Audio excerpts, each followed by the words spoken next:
game. When assessing quarterbacks midway through the season, one anonymous evaluator questioned his accuracy, saying, quote, "In my opinion, he is not naturally accurate. When things tighten up, he has games like he did against the Jets. I just think he is a middle-of-the-road guy that's always going to be up and down."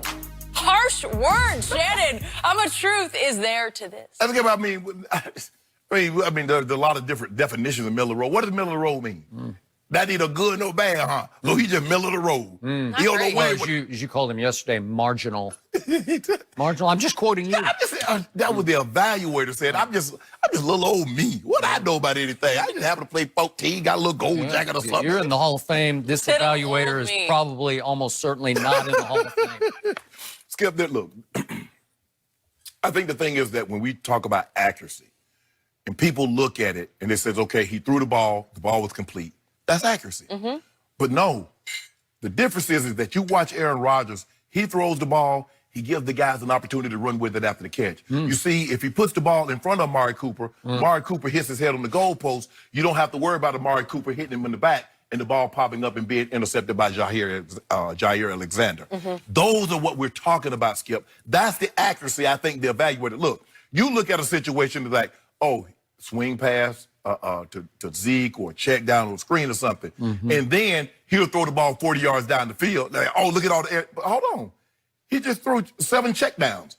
And then you overlook. So you overlook the check downs and then says, oh, my guy's so accurate. Skip. There's a lot of fluff in all this. My quarterback is thrown for this many yards. So Andy Dalton has thrown for the 4th most yards in the NFL thus far. What's his team record, Skip? You see what happened, and I make mention of that. I said Andy Dalton because the 4th most yards. Your guy got a lot of yards in garbage time. 31-3, 21-3. Did they almost come back and win those? No, almost. I ain't got that on my menu yet. Should I add that? Almost? No. Okay, thank you. I'm okay. Jenny said don't add almost to the menu. You get hot L's or them dubs. What you want, Skip? One or the other. That's it. Skip, look. Dak, I think he's improved from his first year to his second year to his third year, not in his 4th year. Skip, he's getting better. But as far as just naturally accurate like a Breeze or like a Rodgers, no. Now, Pat Mahomes is never going to have the accuracy of Drew Brees or Aaron Rodgers. You know why, Skip? He take too many shots. Those are low percentage completion plays, but they reap big rewards. But Skip, come on, you see this. You see in Green Bay, when the game was 7-0, he did nothing. When the game was 10-0, 14, 17, he did absolutely nothing. It wasn't until the game was out of reach. Until the game. And the Jets, I'm just trying to figure out, Sam Darnold, the guy that sees Skip, wasn't Halloween 2 weeks ago, and he saw ghosts. I don't know if it was Casper. I don't know what kind of ghost he saw, but he saw something. And so this evaluator is right on. He's right on? No. Says Shannon Sharp. Skip. I just need to get you on record. Okay. He's right on. What I'm saying is he's not just, Drew Brees is just naturally accurate. Some guys are just naturally accurate. And then some guys got to work for it. But Skip, if you put the guy in position, see, Dak is throwing passes and the guy get a 15-yard catch.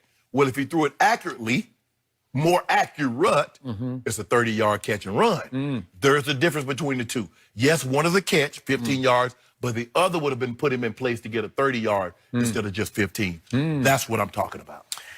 I don't have time to do this right now, but maybe one day I'll set aside a whole block on this show just to show you how many times Dak Prescott has hit Amari Cooper in stride on the run, in which he's caught the ball at the 10-yard mark and taken it 50 more yards.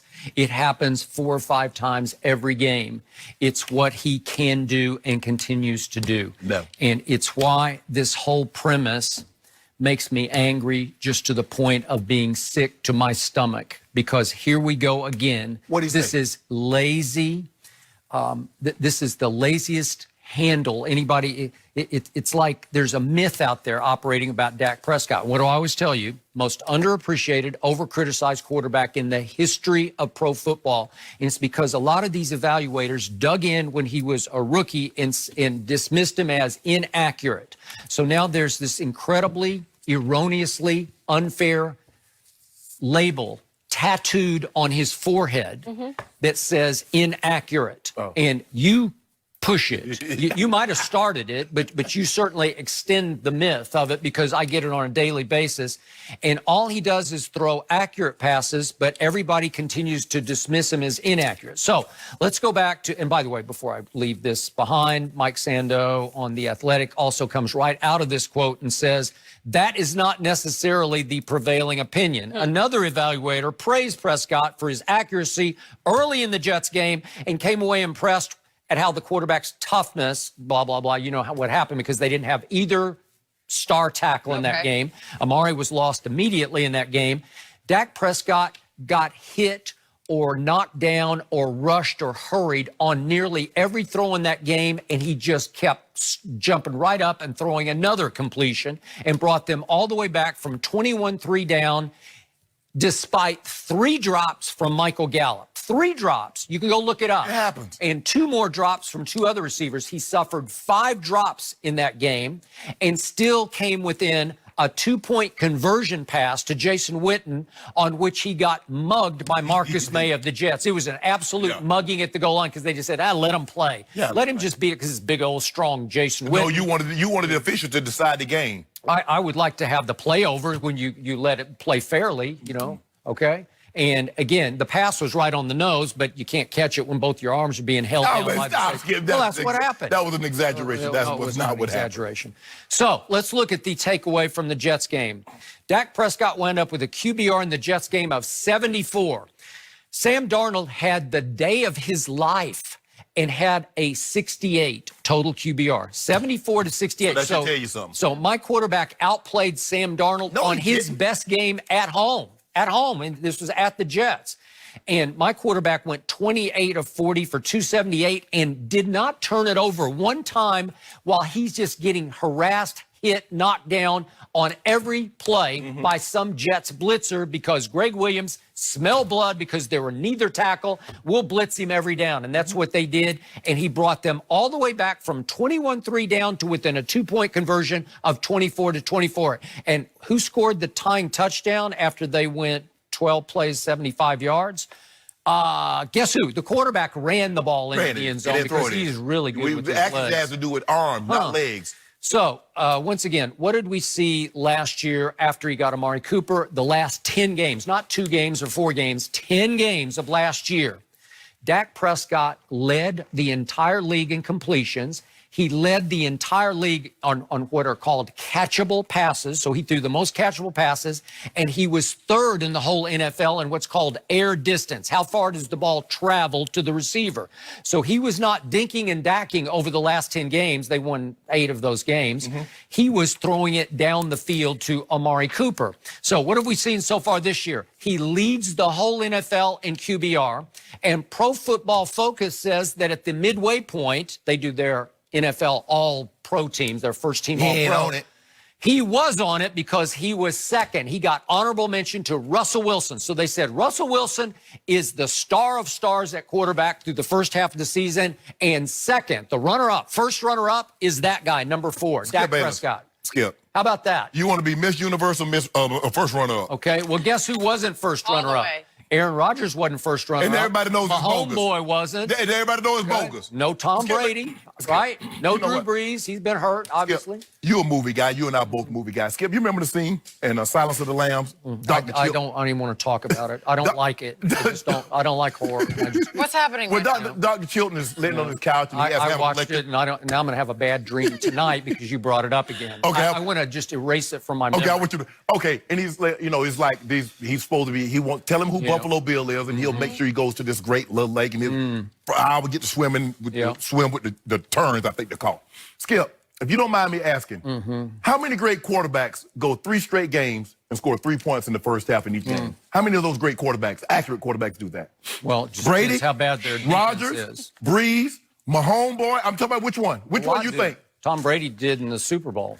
Huh? Yeah, right? Super Bowl. That's one game. One game. I'm not saying one game. I'm saying anybody can have a bad game. I'm saying 3 straight games. Because see, Skip, what we see here is we see a reoccurring theme. How many quarters are there in football? I forget. You know, because you're in the Hall of Fame. There's 4 quarters in the do they count? Yeah. Do the second quarter count? Yeah. On the third and the fourth? I'm glad you know what? Pro Football Focus, they actually think all 4 quarters They do. count. And so I'm they're glad- saying this guy rates second in the whole league in performance over the first half of the season. You can't argue with that. I can't argue with Yeah. it. You know what, Skipper? Can you argue with the QBR? Nope, you can't. And I'm glad you said there were Yep. 4 quarters in the game because all 3 of those games in which you scored 3 points in the first quarter, if you don't mind me asking, can you tell the people at home, because I don't know, because everybody don't have, like, you and I, we got like 5 TVs, we watching all the games Every at the time. game is So, on. in other words, those 3 games in which you scored 3 points at the half, and there were 4 quarters in those games, can you tell the people at home what happened in those games? It's not my turn. That's what you always tell me. It's not my turn.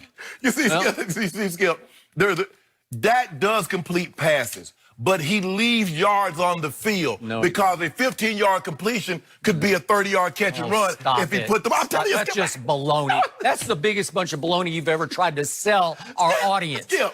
All he does is hit passes that guys catch and they run with. No, the defensive guy runs with it because it's behind him and he pops up in the air and the guy catches it and runs. Yep. Okay, so he threw one ball that should have been caught by Amari Cooper, and it changed the whole season against Green Bay, and I want to see it right now. Watch. I'm going to show it again. This is what Shannon Sharp calls a bad pass. Yes! Yeah, bad pass. It hits him. Can you catch that? I think that's catchable. Would Shannon Sharp have caught that ball? Amari's still talking about how I should have caught that ball because it changed the whole game. Skip. But instead of having the ball back here when you run it that way, if you put it right there, he hit his head on the goalpost. I got it. Should he have caught the ball? Yeah. Yeah. Should it have been intercepted? No. Should Dak have thrown a better pass? Sure. Okay, then. So 50-50. But he threw a whole bunch of really good passes because in that game, he threw for 463 yards.